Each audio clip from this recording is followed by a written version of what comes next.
I've considered myself a math person from a very young age. This would begin for me learning how to count by associating numbers with a certain color or shape so that they would form a type of pattern. A really good example of this would be the digits of pi visualized as a painting as shown here.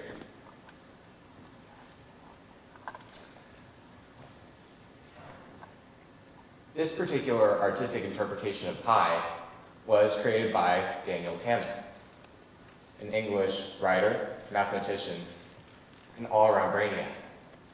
He is just one of a few verified prodigious savants known worldwide for his superior memory and his ability to attach certain emotional characteristics to numbers and words. Looking back now, I often wonder whether or not I might be a savant as well. I don't know with any certainty, but I am looking into it, and here's why. I became so heavily invested in numbers that I started obsessing over them. My dad would always ask me why I just kept writing down numbers in my free time instead of drawing or writing something else. But I kept doing that as I was always done, competing with myself so that I could try to break my own records. While other kids were just learning how to add, subtract, multiply, and divide these numbers, I started seeing this connection between the numbers and how they became dates on the calendar, whose days of the week would cycle through from year to year.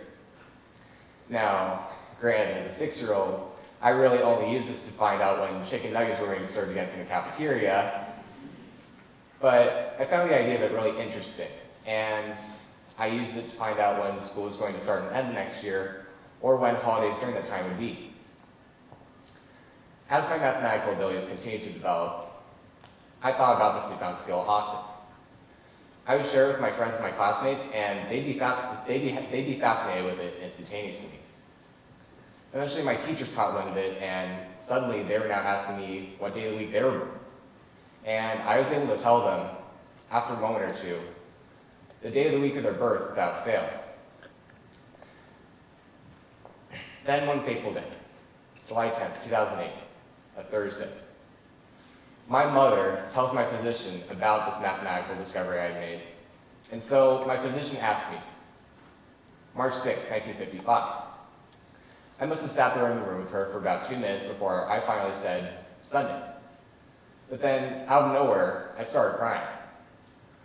Why was I, this now 8-year-old, who must have seemed like some kind of a boy wonder to his friends and family, suddenly so resistant to going further?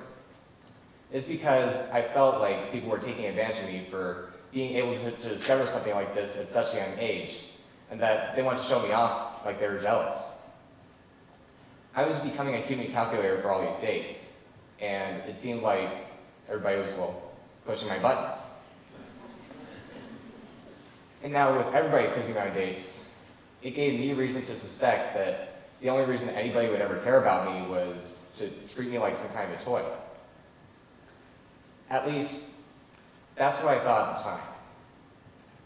In reality, I just didn't know that they saw that I had such a neat perspective on math, that they wanted to know more about me because they're actually fascinated. But instead of practicing the skill with confidence and a sense of gratitude, I started exhibiting these feelings of frustration and self-hatred that I didn't even discover this technique at all. So eventually, I just decided to keep the knowledge of how to do the trick bottled up inside me for years, and I refused to perform it. Now, fast forward about 7 or 8 years, and I started participating in my high school's math club. You can see me very, very towards the back, just right behind one of the guys there. We're passing out tests for the middle school math competition.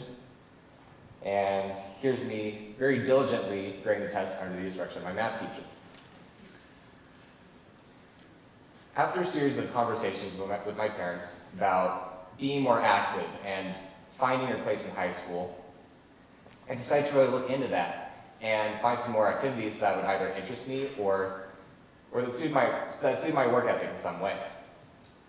And since math had always been one of my strongest suits, I decided to take this aptitude for math beyond just lessons, homework, and tests. I was able to find the competitive side of my abilities from when I would win boxes of candy for answering weekly competitions from answering weekly competition questions correctly to when I would help my best friend prepare for the AMC, the American Math Competition. I had built great connections in math club and was inspired by so many useful lectures that I was inspired to take them on myself. And not knowing of anything better to do, I decided to use this day of the week to guide Discover. Now, I've gone back to using it so often that it becomes natural to me, especially when I calculate birthdays. Can I get about 3 volunteers? Yes, you. Okay. Just tell me what date you were born, that's all I need to know. September 25th, 2001 was a Tuesday. Dan, would you like to fact check that? Got a date? April 24th, 1963. Okay. April 24th, 1963 was a Wednesday. That's correct.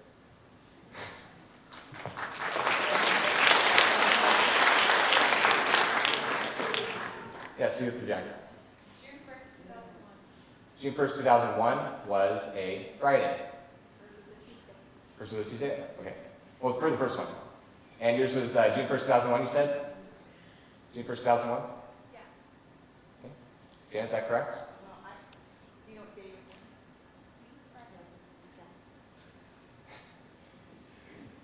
Jan, is that correct?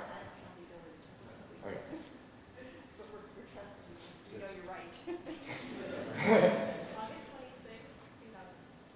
August 26, 2000 was a Saturday. Somebody like to double check that? Yes. Yes, Kyle, that's correct. All right, give it up for Kyle, everybody.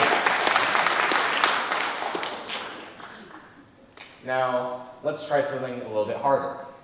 What if I wanted to find the day of the week of a date even further out? How would I go about doing this? For example, we use November 29th, 1888, the first time that Hanukkah and Thanksgiving coincided in the United States. Now, being Thanksgiving, I already know that this is a Thursday. But if you didn't tell me and you were to ask me how to go about doing this, first I see that November 29th of this year is a Thursday. And then I also see that there's a 130-year difference between 2018 and 1888, as well as 31 leap years. Adding these together, 130 and 31, gives me 161. When I divide 161 by 7, I get 23 with a remainder of 0, because 161 divides into 7 evenly 23 times. With this remainder of 0, this means that the days of the week don't change by any days. Therefore, November 29th, 1888 was, in fact, a Thursday.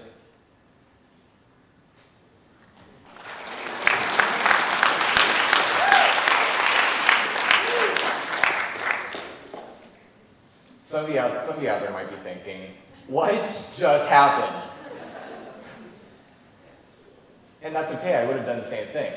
But what I did was I diagrammed the steps to solving for the days of the week in my head for all these examples, almost as if I were thinking out loud. Now, admittedly, we all do this in some form or another when we're trying to keep information from slipping our memories, whether it's finishing up accounting work for that job or preparing for the next history essay. It's this kind of mental gymnastics that fosters our ability to think and ultimately helps us out in the long run. And there are still some of you who might be thinking, well, that's cool and all, but when will I ever need to use this? The truth is, you don't. But let's say, for example, that your friend wanted to have a birthday party on March 20th next year. Wouldn't it be helpful to inform them that they were unintentionally hosting a birthday party on Wednesday? How would they be able to invite people over? With confidence and practice, one can easily deduce the day of the week faster than it would take for you to pull out your phone and find a calendar. And thanks to this skill, one can easily find the optimal way to plan things for any date in question. Or let's look at it from a different perspective. The attack on Pearl Harbor occurred on December 7th, 1941, shortly before 8 a.m., resulting in massive devastation and casualties. This attack occurred on a Sunday morning. What if the U.S. military knew that an attack was being planned at this date and time? If only they had suspected that more people would be taking the day off to spend time with their families, surely they would have done more to keep them out of harm's way. Or we'll take another example. We'll look at the greeting card industry. If you go to the supermarket and you go down the greeting card aisle, you will see that the shelves in the greeting card aisle will have signs pointing out the next holiday, as well as the day of the week it falls on. We'll use Valentine's Day, the holiday of love, admired by so many and, well, not so much by others. But let's say that you and your spouse got married on Valentine's Day of this year, which was a Wednesday. Wouldn't it be beneficial to realize that Valentine's Day of next year would be on a Thursday, and that you should probably start planning now so that your spouse doesn't get mad at you? The possibilities for applying this trick are practically endless. Not only do they work for holidays in history, but they work on finding the next time to open a business or finding the right time to travel, as well as other areas we use and see in our everyday lives. Now, one last question for all of you. How many of you have ever felt like you didn't belong somewhere because you thought or you suspected that you were different?